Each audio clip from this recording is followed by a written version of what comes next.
Selamat pagi, salam Bapak Ibu Saudara yang diberkati Tuhan.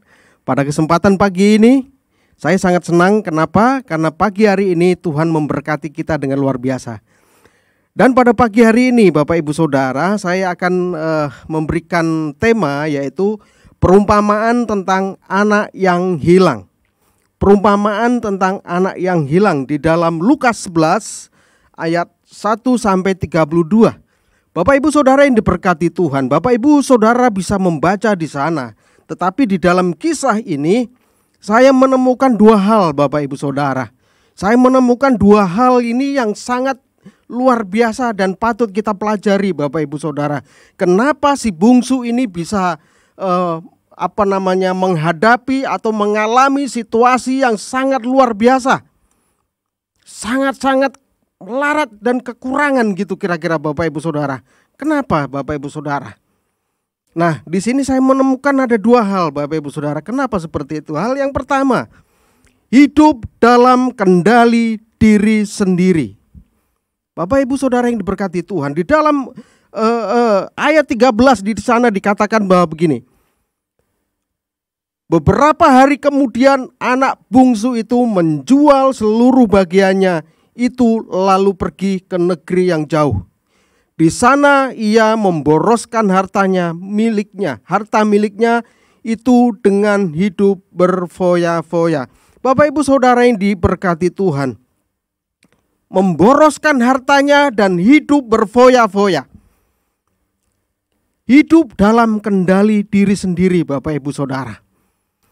Jadi si bungsu ini mengabaikan didikan daripada bapaknya.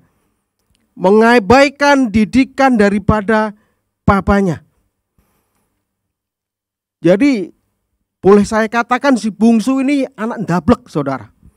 Ndablek. Sak karepe dhewe. Gitu kira-kira. Jadi dia hanya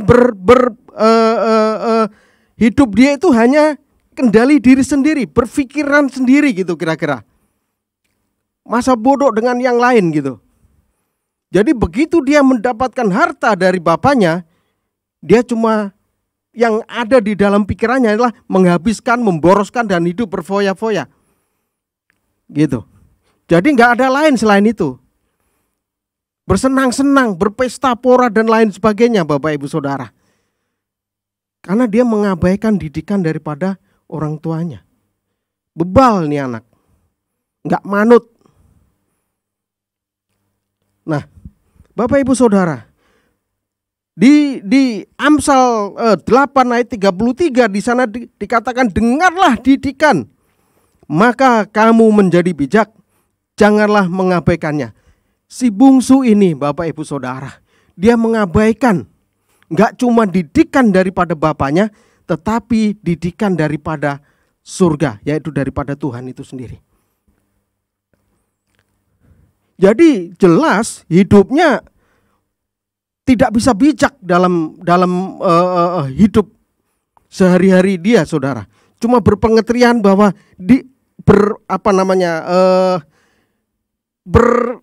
berpikir atas kendali diri sendiri kira-kira begitu Bapak Ibu Saudara. Sak karepe dhewe gitu loh. Sehingga jelas walaupun dia mendapatkan harta dari bapaknya, dia tidak bisa mengelola itu semua saudara.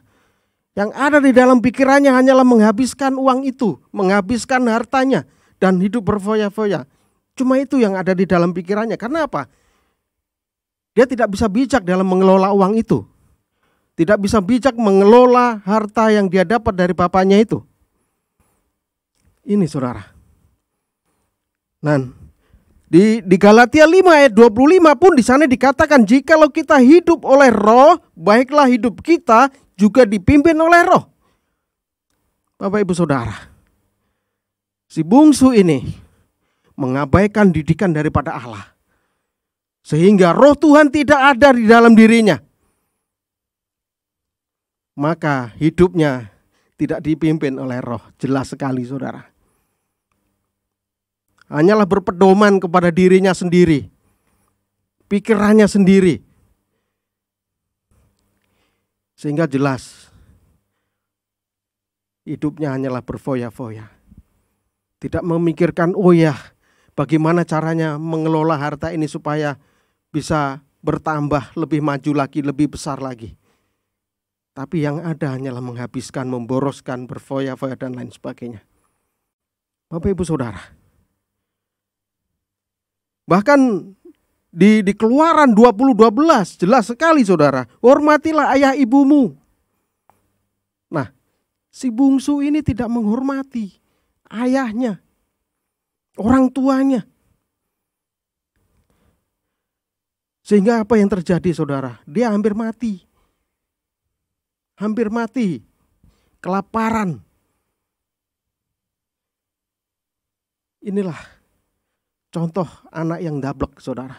Yang tidak hormat kepada orang tuanya. Yang tidak menghormati Tuhan. Sehingga yang terjadi kekacauan dalam hidupnya. Ini yang dialami si bungsu Bapak Ibu Saudara. Itu hal yang pertama. Dan yang kedua, yang terakhir, yaitu apa? Pertobatan si bungsu yang sungguh-sungguh. Setelah dia mengalami hampir mati, kelaparan Bapak Ibu Saudara, barulah dia bertobat. Si bungsu ini dengan sungguh-sungguh.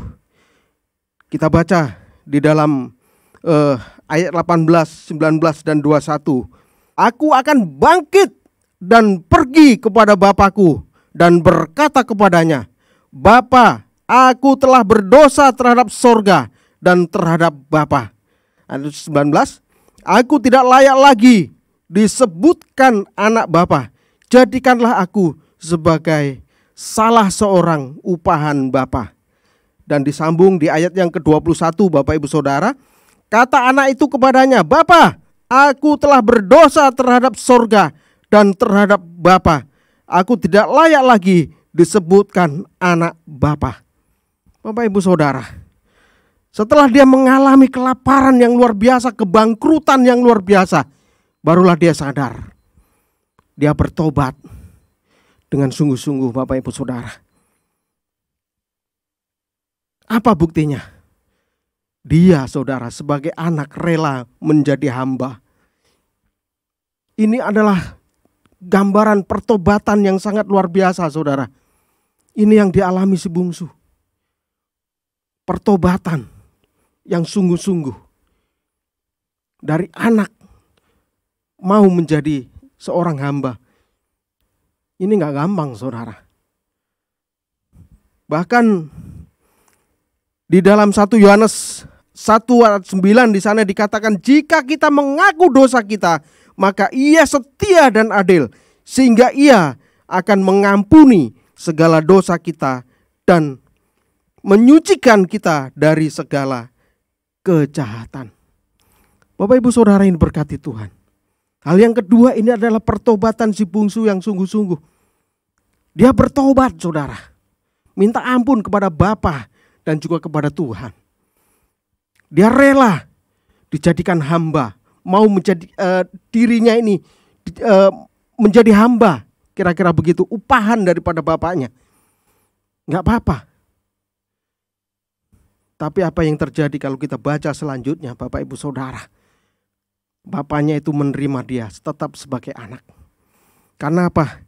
Di dalam 1 Yohanes 1 ayat 9 tadi dikatakan, jika kita mengaku dosa kita, maka Ia setia dan adil, sehingga Ia akan mengampuni segala dosa kita dan menyucikan kita dari segala kejahatan.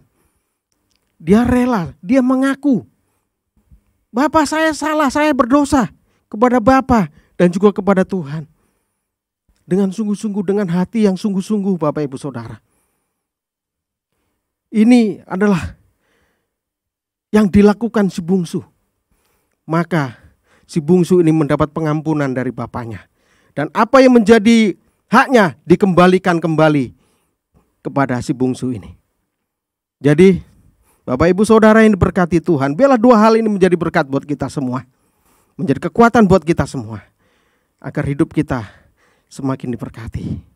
Amin. Mari kita berdoa Bapak Ibu Saudara. Bapak terima kasih atas semua berkat-Mu, perlindungan-Mu, penyertaan-Mu Tuhan. Sehingga pada hari ini kami boleh mendapatkan suatu berkat yang luar biasa. Biarlah dua hal ini bisa menjadi kekuatan buat kita untuk mengiring Kau lebih lagi. Terima kasih Bapa, terima kasih. Dalam nama Yesus, Anak mengucap syukur dan berdoa. Amin.